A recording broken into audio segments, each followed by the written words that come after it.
بغيتي تعرفي سر المخمريه اللي كتعطر الجسم وكتخلي البشره ديالك رطبه بحال الحرير؟ اليوم غنشارك معك مخمريه مكونات بسيطه كتعطر وكترطب بعمق. تبعوا معايا الفيديو حتى الاخير باش نشوفوا المكونات. السلام عليكم حبيباتي، كنتمنى تكونوا بخير وعلى خير. لقاكم هذا الفيديو في احسن الاحوال. اليوم غنشارك معكم مخمريه اللي كتعطر، كتخلي واحد الرائحه خطيره خطيره خطيره في الجسم، كتعطر كترطب كتبيض. مكونات بسيطه. اول حاجه غادي نعقموا الاناء ديالنا. حنا بغينا هاد المخمريه تبقى لنا اطول وقت ممكن، دونك غادي نعقموا الاناء ديالنا جيدا وغادي ندوزو باش نشارك معكم المكونات. كأول مكون غادي نحتاجه في هذه الوصفه وهو الفازلين.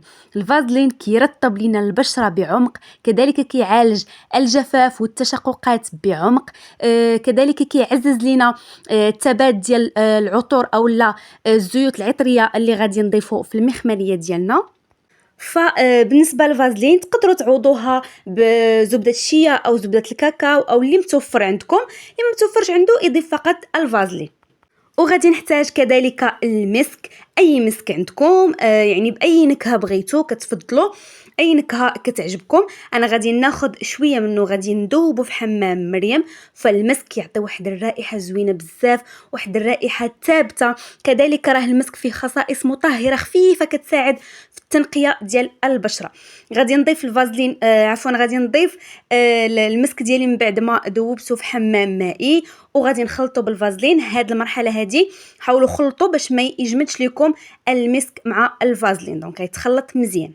من بعد غادي نضيف ملعقتين صغار اولا ملعقه كبيره من النشا اللي كتمتص لينا الزيوت الزائده اللي كتكون عندنا في البشره، كيقلل الافرازات ديال العرق والرطوبه الزائده وكذلك كيفتح.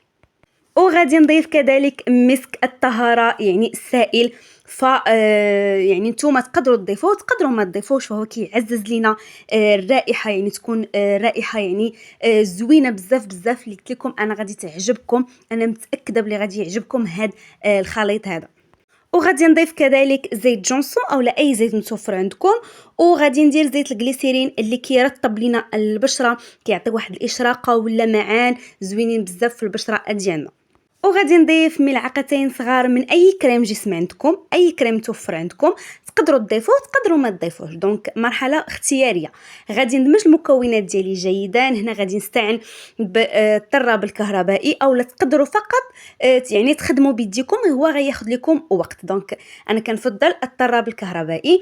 فغادي نطرب مزيان تنحصل على واحد الكريمه، واحد المخمريه. اش غنقول لكم، انا كنقادها والدار كلها يعني فيها واحد الريحه زوينه بزاف بزاف. فكما قلت لكم هذه المخمريه غادي تعاونكم في الترطيب في التبييض. كذلك الناس اللي كيكون عندهم الجسم ديالهم يعني ناشف، هذه المخمريه غادي تعاونكم بزاف بزاف وغادي تعطر لكم الجسم ديالكم.